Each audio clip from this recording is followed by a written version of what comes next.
Bookcase and Coffee presents Buzzing About Romance, a quick shot of romance. Hey everyone, welcome to Buzzing About Romance, a quick shot of romance. I am Becky. And I am Leah. And we are bringing you back a quick shot of romance that, let's just say I'm super, super excited to talk about this book. A little bit. Just a little because bit. This is by one of Becky's very favorite, like uber top shelf, one click, like favorites of all time. I think this is one of the authors that when we first started doing the podcast, I was like, oh, have you read her? And you're like, no. And you were like, what? And I was like, oh, well, we should read this and do a quick shot. And I think we did it last summer. And you're like, what are you doing? And I'm always accused when people read her for the first time, they'll say, why have you been hiding her? Well, you don't hide her. You talk about her all the time. And we got to talk to her in an interview, and she is wonderful and delightful. One of the best. And we got the scoop on this book before, but I was not prepared. That tea that she spilt in that episode back in November did not do justice to this book. It was like a tea leaf. There was no tea. It was like a little smattering of it's like when you first dunk the tea bag into the water and it's still like water. Yeah. There was no tea. There was nothing to emotionally prepare us for this book. Okay, so on this episode of A Quick Shot of Romance, we are reviewing the new release, Trusted and True by Rhenna Morgan. This is book 7 in her Men of Haven series, and this will be a spoiler review because we are dropping this on release week. Spoiler free? Spoiler free, yeah. We're not going to give you said it's a spoiler review. We are not. No, this will be a spoiler free review. Right. I promise. You didn't say it right. I didn't say it right. Okay, so here is the synopsis from Goodreads. Come hell or high water, the men of Haven always ride or die for one of their own. Follow the brothers as they come together once again in the long-awaited 7th book in Rhenna Morgan's Men of Haven series. The last person Callie Moore is prepared to see when she shows up for a job interview is Danny Parker, the guy who witnessed her at her worst and gave her an ultimatum. Get clean or don't ever ask for help again. It's been years since then, and Callie's been through hell, but she's finally doing the work to change her life. That doesn't mean she couldn't use the job, and it doesn't mean her troubled past is completely behind her either. When his best friend's sister-in-law walks in looking for a job and a second, or is it third, chance, Danny isn't so sure he's willing to risk it, even if he does desperately need the help at his custom car shop. Letting Callie back into his life opens Danny's eyes and heart to the woman she is now and the man he wants to become. If anyone has a problem with that, too bad, including his skeptical Haven brothers. But when a dangerous part of the life Callie's left behind comes to town seeking revenge, the family will have to join together to save her, as well as the innocent Haven life caught in the crossfire. The Men of Haven, fierce passion, unyielding loyalty, especially when it comes to their women. I like that she changed up that those little pieces of the blurb. Yeah. I like that. Yeah. She gives a good blurb. She does give great blurb. That blurb gives you things, but does not give you anything that happens in this book. No, she's like, I'm going to tease you like nobody's business. So this book releases May 24th of 2022, and thank you to Rhenna and her publisher, Carina Press, for our advance review copies on this. Mm-hmm. It was a great anniversary present. So, Found Family. This is a redemption romance. Mm-hmm. Is it second chance? I'd say it's second chance adjacent, because they did kind of have, Danny had a connection with Callie, when they first met, but she was in such a bad state that she didn't have really connections with anybody. So I think if he had ever caught her in a sober moment, they would have had those moments. They might have had something, but so it's second chance adjacent, but it is her second chance at life though. So, I mean, it does count for that one. Yeah. I don't think there are any other tropes though. I think that's it. She's damaged. She's a damaged heroine. She is a damaged heroine, except she's redeeming herself. Okay, so past damage? I mean, maybe there are some like content and trigger warnings because there is a lot of talk Yes. of addiction in this book. So Yeah. we will spoil that in the sense like that is a huge, huge part of this book in her redemption and her storyline. So this is Men of Haven, book 7. Mm-hmm. It is part of an interconnected series of standalones. It can absolutely be read as a standalone. You will not miss anything if you read this as a standalone. Well, and also the way that the series plays out, the first 6 books happen, and it has been a few years since the end of books, like literally and figuratively. She does. It has been a few years since book the last 1 through book has 6. hinted. Yeah, 1 through 6 are the first part of the series. Then she goes to New Orleans with her Nola Nights series, and you do get drops of the family, of the Haven family in that series, and then she's now coming back to Men of Haven. Put out percentage is 70%. It is a slow burn, but it burns. Honestly, like I had to double check the percentage because I did not think it was that late. This story just reads so well. And you guys, okay, yeah, I have a girl crush on Rhenna Morgan. Y'all are just going to have to deal with me for the next while because this book. Okay, so here is how I went into this book because we meet Callie in book 1 of this series. Yes. Yes, she is a terrible trash person. She's the worst. She is an addict. She has created a situation where her sister is put in a bad situation, and she's very selfish, and it is hard. You go into this book wondering just how Rhenna Morgan is going to make you like this character because you hate her so much when she first shows up on the page. So we did a quick shot of Rough and Tumble, which is book 1 in the Men of Haven series back on May 18th of 2021. So you guys can go back and listen to that. Yeah, because I'm sure that we talk about how much of a trash person Callie is in that book. It'd be interesting to go listen to that now. It will be now. Now we should do that. We should. Okay, so I went into this. Can a terrible trash person of a character redeem themselves to the point that we are 1,000% in this corner? And yes, they can. Can Rhenna do that? Can she make me love Callie? Well, and I feel like that is the true testament of an amazing author. If they give you 1 or 2 trash characters that you cannot help but love by the end of their books. Yeah, I'm looking at you, Lexi Ryan. So let's start off and talk about Danny. Danny is, Danny's a great guy. He is such a good guy. He's the youngest of the Men of Haven. And he's also, as we have met him, he's one of the newer members. Like he hasn't been around, but now at this point, he's been around 8 or 9 years. He's been involved with the Men of Haven. Because Callie's story actually started, Danny's story too, started 7 years previous. Yeah. And so Danny is the ultimate nice guy. Like he really is. Like he is such a sweetheart, and he loves big. Like the guy loves big. And so his sister is the heroine in like book 3. No, book 2, Wild and Sweet.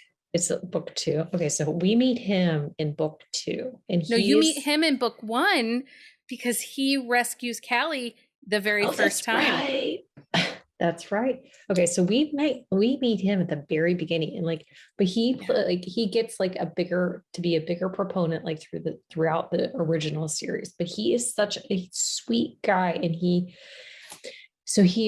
has this custom car business, but he has a couple different like locations, and he's kind of like floundering when it comes to the business side of it. Like he has a talent, and the way that she describes like what he does, Like, it's a talent.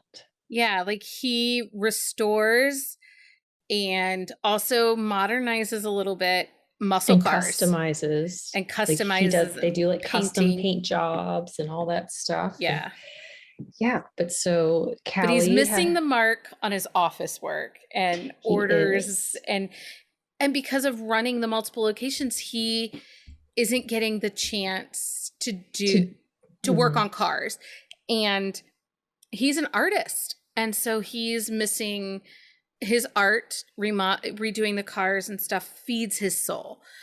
Before we get to Kelly, though, let's talk about Danny's family history. Okay, so his mom was an addict who never got clean and created some really bad situations for him and for his little sister Gabe, who she was a trash person. She was the ultimate trash person. Yeah. Yeah. And because of that, because of his own family and his own history in dealing with addicts, when Callie shows back up into the Houston area, he is very much at arm's length. Like he stiff arms her. Like, Well, and it's one of those things where so there is a guy who works for him who is in the program, and he does not have an issue with him, but when he sees Callie, he views it as he sees the situations she put herself in that he had to get her out of, and he saw the situations that she put her sister in. So it's not addicts in general that he has this issue with. It is the ones that he physically sees the devastation and destruction that they have created because of their actions. yeah. And he had interactions with Callie. So he takes her to rehab the very first time when the Men of Haven send Callie to rehab. He sends her. He goes back 2 other times to where she is in Louisiana and to try and help her, quote unquote, rescue her. And so Callie had a year previous to returning back to Houston or Dallas. They're in the Dallas area. Before returning back to Dallas area, she hits rock bottom. She hears gunfire. She gets up. She jumps out of a 2nd-story window. And like she doesn't know where she is or who she's been with, and she has no clothes on, nothing. She gets hurt.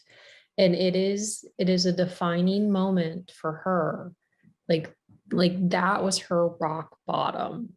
Like, because she realized in that moment, as she's in the hospital, she has no one. She has no one to call. She is battered and broken. And everybody in the house that she had jumped out the window of was shot and killed. And so she's got nothing. Makes the choice. So she makes that choice. Like, this time it's going to be different. This time it's gonna stick. And so she has been clean for about a year when she decides to move back to Dallas as part of her steps to make that. Well, she's working on her final step. She's working on, I think that is step 8 or 9. She's making amends. And she feels like she needs to go back to Dallas and try to make amends to her sister. What amends with her sister looks like, she does not have any preconceived notions. And I really liked that about this. She wasn't coming back thinking Callie was going to accept her with open arms or that they were going to have a sisterly relationship again and be together on Thanksgiving. Well, and I like the fact that she did not even know if Viv would even like accept the fact that she wanted to make amends. Like, she knows going into it, like, I'm going to reach out, but that might be all that I get. Well, and she's not even sure how or when she's going to reach out. She doesn't reach out the moment she moves back. And she has a wonderful sponsor. And I loved Maggie. I wanted more Maggie on the page, to be honest. Like, she's such a badass. She really is. And Maggie fits well into Rhenna Morgan has mother figures in these books, and it's Maggie in this book. In the first set of Menahaven, it's Sylvie and Nanette. And in her Nolan Nights, it's there's a housekeeper that is kind of the mother figure that kind of is the voice of reason, the voice of accountability, that extra push that you need. But they also are they're extremely strong women who are not afraid to give you their opinion, whether you like what they're saying or not. Because there is a moment with Jace, who is Viv's husband, who, like, his mom, like, takes him to task over his reactions to stuff, which he has valid reasoning for his reactions. I'm not saying it's an invalid reaction, but at the same time, his mom is like, you're being too hard in this moment. And like, but she doesn't care. She's like, I don't care if you're pissed off at me, like, be pissed off at me, but you need to hear what I'm saying at the same time. Well, and Jace and Danny are found brothers. They're part of this Menahaven, this mismatched brood of men. And Jace does not mince words, but neither does Danny. And in that moment too, Nana is like, whoa, that's not how we work in this family. Right. That's not how this goes. So we're gonna stop. And and the other thing too I love about like Maggie, about Nana, about Sylvie, these mother figures, they're not perfect. They are not, they're baking cookies, but they're cursing and drinking whiskey while they do it. Well, and they all have a past. But that's the thing, like, they all have past. Like Maggie is Callie's AA sponsor. Like, yes, she has been clean for an extremely long time, but like, she was in AA. Like, that is like her past. Like, Nanette was a prostitute. Yeah. Like, and so that is Sylvia. How, like, so, but that, like, they've created this new life for themselves. So, and that's one of the things that I love about these women is when they talk about like Callie's past and it comes up in conversations, she tells Jay, she's like, what about our past? Like, our pasts were that in the past, and look where we have come since then. Yeah. And this book, and Danny and Callie have, their relationship is very organic and it feels very natural. And I like that Danny is cautious with her. You know, he says, one, I can't give you this job unless you are honest with Vivi and tell her I am back. You at least have to make the phone call. And Danny, he trusts her, but he doesn't push her. But I think part of the thing too is like when she first comes back and like they see each other face to face, Danny, like, he sees physically she is doing better. He sees that she looks good. Like, he hears that she is saying things, but he has a hard time trusting that because of the past. So like, he doesn't want to jump into anything without knowing, like, without stepping back and saying, am I comfortable with putting like myself in this situation? And he makes some missteps, and I kind of wanted to junk punch him. He does, but when he makes those missteps, you can understand why. And that is one of the things that I really love about Rhenna Morgan's storytelling is you want to junk punch him, but at the same time, like, you want to hug him. Like, you want to dick punch and hug at the same moment because you understand like why he did what he did. But he is not afraid to say, I'm sorry, which I think is amazing. And Danny is very comfortable in who he is in the world too, that he was okay taking things at a little bit more of a slower, daunting pace with Callie. They didn't jump into bed, obviously not with a 70% pop, but he gives her small moments and meets her where she is. And I think that that's a true testament of when you love someone, you meet them to where they are. You don't try to change them or force them into your world. You meet them where they're at. And this book does that so well. It does. And there's a moment where Callie has thoughts. And so he encourages her. He's like, you need to call Maggie. You need to make this step. Like, I will let you go. I will let you fall apart. I will let you do what you need to do, but you need to make that phone call. And then you let me know when you're ready for me to come back. Yeah. I love this story so much. It was really good. I will say this is a very Callie forward story because it is the heart and soul of her recovery is this story, but does not overtake the relationship with Danny, which I think is really well done, because I'd say probably 60% of this book is about Callie and her strides to show everybody in her this new family that is created, like, she has changed.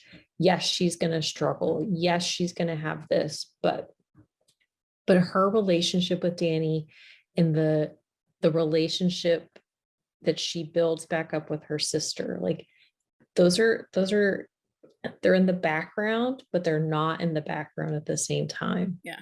I also like how Rhenna kind of gave us Callie's story without shoving it down our throats. Mm-hmm. We got these little snippets of why she drinks and why she escaped to drugs, and Mm-hmm. why she used her body the way she tried to use her body. And Mm-hmm. there's so much power in it too. The way that it's written, it tears at your heart. And I mean, good golly, Nancy, I was crying. Like, I don't cry, but lately, every book I read, I feel like I cry. And this book, God, when she, just when Callie just starts telling her, giving her story, I've been Mm-hmm. sober for how many ever days, and you're just well, like, that's the thing, like that opening, like the opening chapter, like the opening paragraph, like you're like, what am I in for? Yeah. This book was so good that I actually emailed Rhenna Morgan. I read it Saturday night, too early on Sunday morning.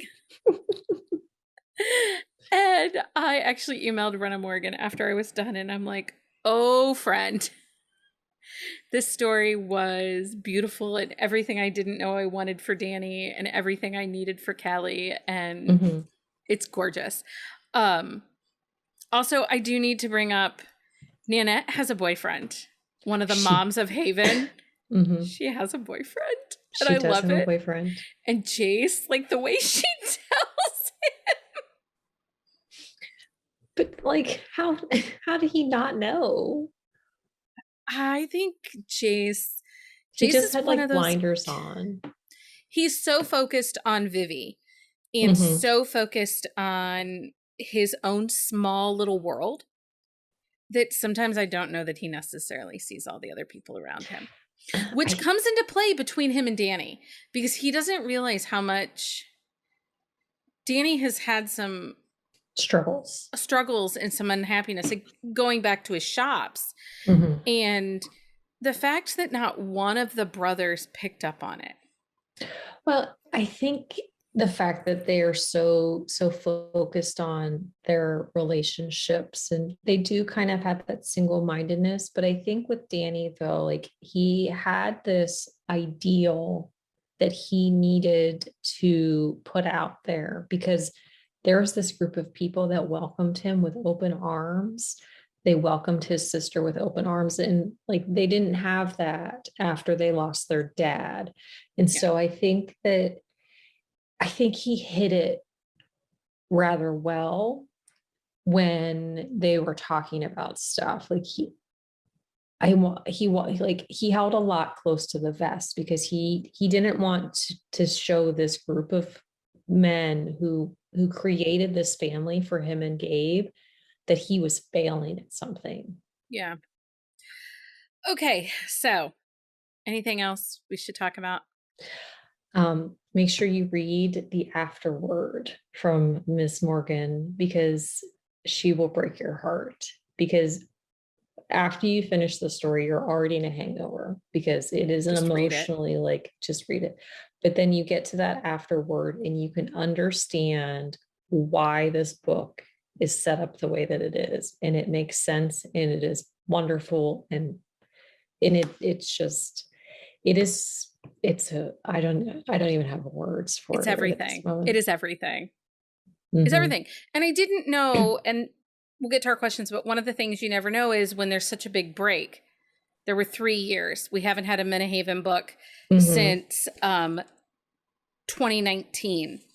So you don't know what you're going to come back into. Like, so is she how going to it's gonna have the play same out. feel? Is it going to have the same rhythm and beat? Are we going to get the feel honestly, of these characters? This is my favorite one out of the series.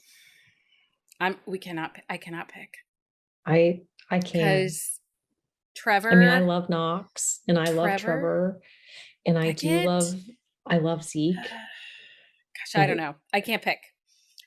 They're my children. I think the care in which she took Callie's story, it just knocks it out of the park for me. It's so good.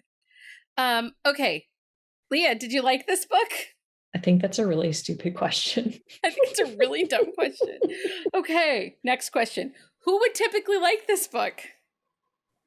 Everybody. Just Everybody, just read the book. Honestly, our questions are a moot point at this point, because we 100% love this book. Everybody should read this book. If you like romance, this book is for you.